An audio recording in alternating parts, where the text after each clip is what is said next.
कुर्सी जिस पर बैठने वाले को न गाड़ी मिलती है, न बंगला मिलता है, न पद मिलता है और न कोई वेतन मिलता है, लेकिन फिर भी उस कुर्सी के लिए हर साल न जाने क्या क्या होता है। और ये मैं नहीं कह रहा हूं, ये दिल्ली हाईकोर्ट को कहना पड़ा कि भैया लग्जरी गाड़ियां बंद करो, ट्रैक्टर बंद करो, जेसीबी बंद करो। इनफैक्ट 1 साल तो नतीजों पर रोक लगा दी गई थी कि जब तक दीवारों से पोस्टर प्रिंट सफाओगे नहीं। और ये वो कुर्सी है जहां पर अरुण जेटली बैठ चुके हैं, अजय माकन बैठे हैं, अभी दिल्ली की सीएम जो है ये भी वहां बैठ कर आई है, विपक्ष की नेता अलका लांबा भी वहीं से निकल कर आई थी। ये कहते हैं कि 7 लाख छात्र हैं, 91 कॉलेज है और दुनिया का सबसे बड़ा छात्र संघ है। और आज उस कुर्सी पर एक लड़का बैठा है जिसकी उम्र इतनी भी नहीं है कि वो देश में सांसदई के चुनाव लड़ सके, लेकिन 91 लाख याद करें, 7 लाख लड़के उसके नीचे। बहादुरगढ़ के गांव से आने वाला, दादा पहलवान, खाप के मुखिया, घर में कुश्ती लड़ते, लड़का फुटबॉल चुना, एक बार पर्चा भरा, टिकट नहीं मिला, नाम वापस लिया और अगली बार बम्पर जीत। दिल्ली विश्वविद्यालय छात्र संघ के अध्यक्ष आर्यन मान जी, स्वागत है। राम राम। इतना कहानी ठीक था? हाँ, लंबा चौड़ा इंट्रोडक्शन, बहुत अच्छा है। इतनी तो आपकी उम्र नहीं जितना बड़ा इंट्रोडक्शन हो गया आपका। क्या जलवा होता है दिल्ली विश्वविद्यालय छात्र संघ के अध्यक्ष का?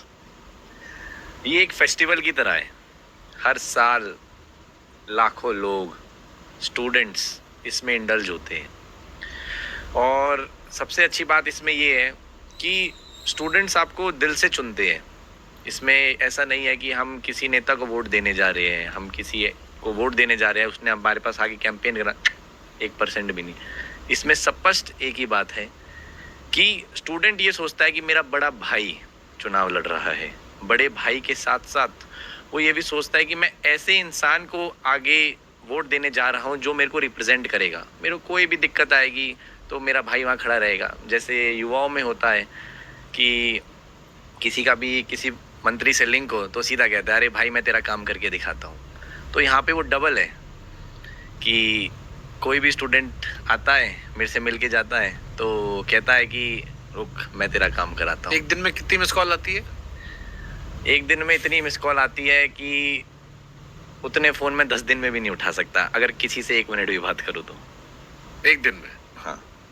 अच्छा, हमने ये बड़ा इंटरेस्टिंग पढ़ा क्योंकि आमतौर पर जब कोई पद संभालते हैं आप तो आपको पैसा, रुतबा, गाड़ी मिलता है। जी। दिल्ली विश्वविद्यालय छात्र संघ का जो अध्यक्ष है, क्या उसे कोई गाड़ी मिली, बंगला मिला, पद मिला, वेतन मिला? कुछ भी नहीं मिला। फिर इतना जलवा, इतना मार पिटाई क्यों है? Super useful kitchen finds from Flipkart. पहला है ये यूएसबी लाइटर, ये यहाँ से ऑन हो जाता है। इसके साथ आप अपने जलवा, इतना मार पिटाई क्यों है? विश्व का सबसे बड़ा छात्र संघ का चुनाव है और इसमें सबसे बड़ी बात यह है कि हमको कुछ नहीं मिलता, बस एक ही चीज़ मिलती है, स्टूडेंटों का प्यार, छात्रों का प्यार और साथ ही साथ देश भर में नाम।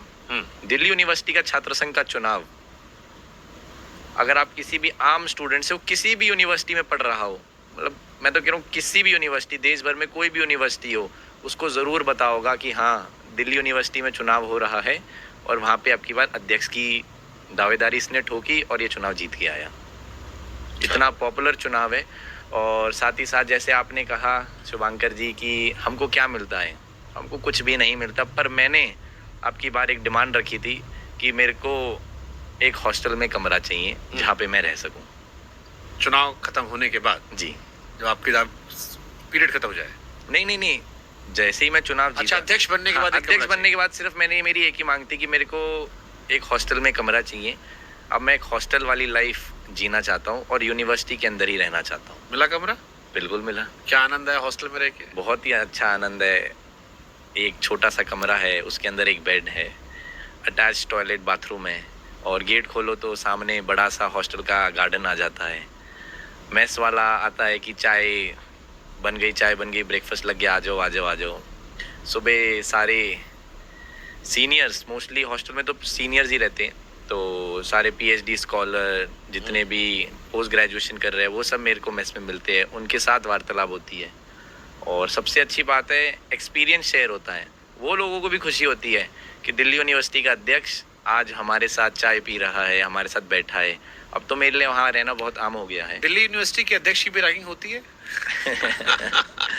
चुनाव लड़ने से पहले तो मैंने सुना है कईयों के साथ हुई है, हाँ। बट आज तक मेरे साथ तो नहीं हुई। और चुनाव जीतने के बाद चुनाव जीतने के बाद तो बिल्कुल ही नहीं होती। डरते हैं लोग कॉलेज में फिर?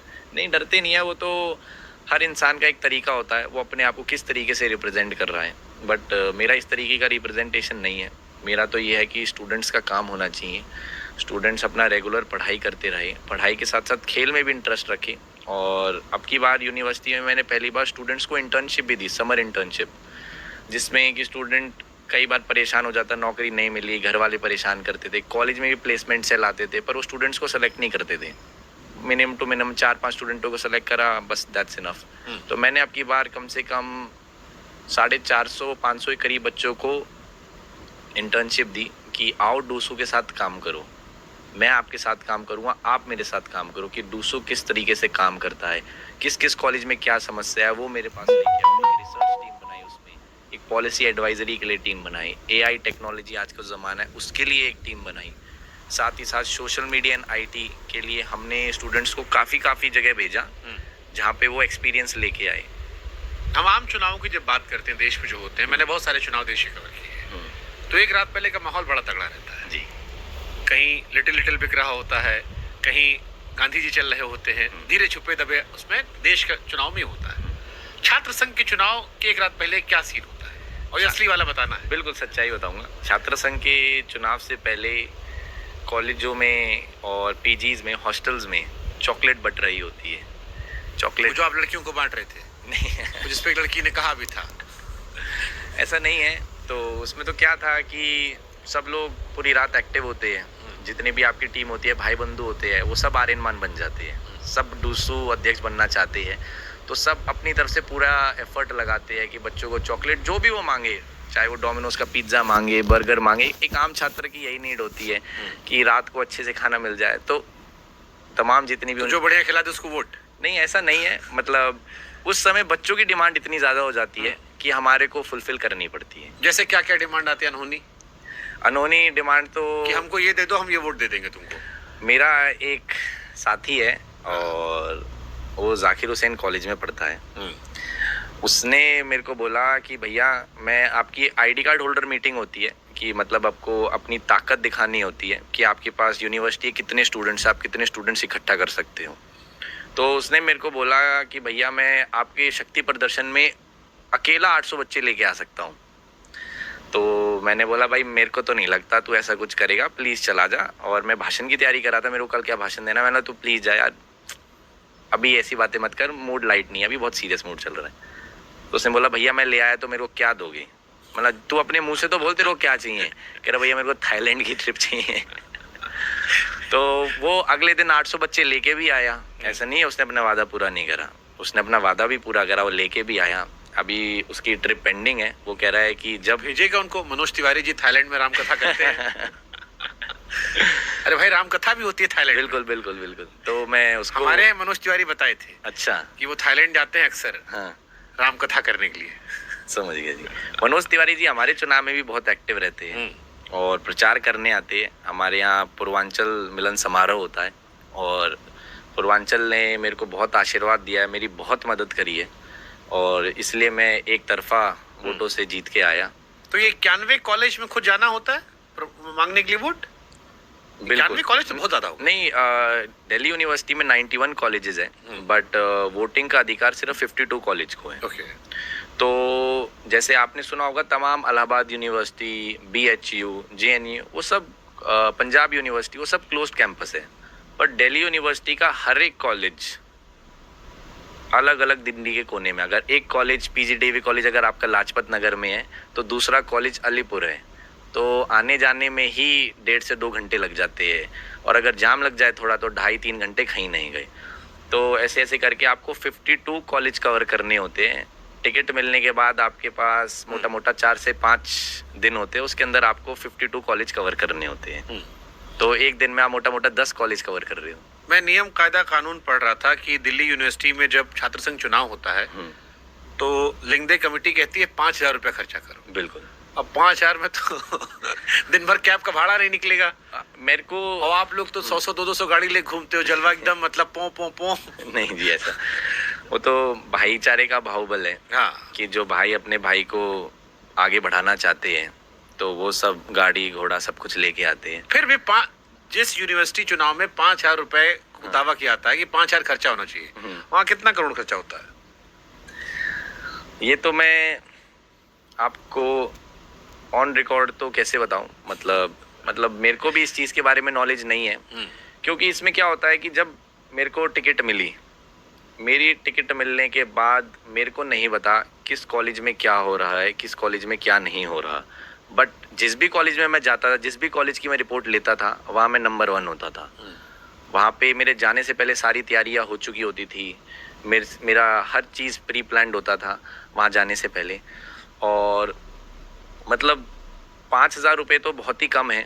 और ये आप लोग फिर करते क्यों नहीं? क्योंकि नहीं, मैंने अब की बार इसके लिए जो डूसो के मैंने इंटर्न्स अब की बार अपने साथ काम करने में लगाए हैं, उनको मैंने बोला है कि इस रूल को चेंज करो।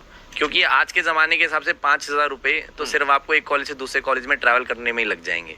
आप बॉन्ड 1 लाख रुपए भरवाते हो जी, और कहते हो 5,000 खर्चा करो, और खर्चा सीआर में हो रहा है। नहीं वो उससे तो पिज्जा खाते होंगे सब। नहीं, वो तो विद्यार्थी परिषद ने इसके ऊपर आंदोलन रखा था और वो जो 1 लाख रुपए का बॉन्ड है उसको रद्द करा दिया था।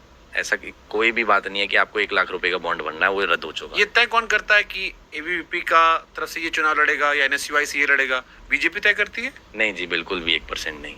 बीजेपी नहीं करती? नहीं। तो कैसे तय होता है तो कि विद्यार्थी परिषद के भी जितने भी दायित्ववान कार्यकर्ता हैं वो सब तय करते हैं। दूसरी पार्टियों का स्ट्रक्चर मेरे को नहीं पता। यहाँ पे विद्यार्थी परिषद में कोई पद नहीं होता, सिर्फ आपको दायित्व दिया जाता है। दायित्ववान जितने भी हमारे सीनियर कार्यकर्ता है वो सब डिसाइड करते हैं कि किसको टिकट देनी है।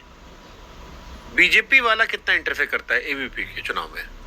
वो तो विचारधारा है। अगर हम संघ के एक शाखा है तो हमारी विचारधारा के ऊपर होता है, और जितने भी हमारे विचारधारा के संगठन है वो सब हमारी मदद करते हैं अपने लेवल से, जो भी जैसे कर सकते हैं। आप लोग बीजेपी वाले ही हो? नहीं जी, बिल्कुल भी नहीं। हम तो बीजेपी से अलग है। हमने तो बीजेपी के खिलाफ आंदोलन भी करे है कितने। लेकिन एबीवीपी वाला जीत के तो बीजेपी में जाता है ना फिर वहां से।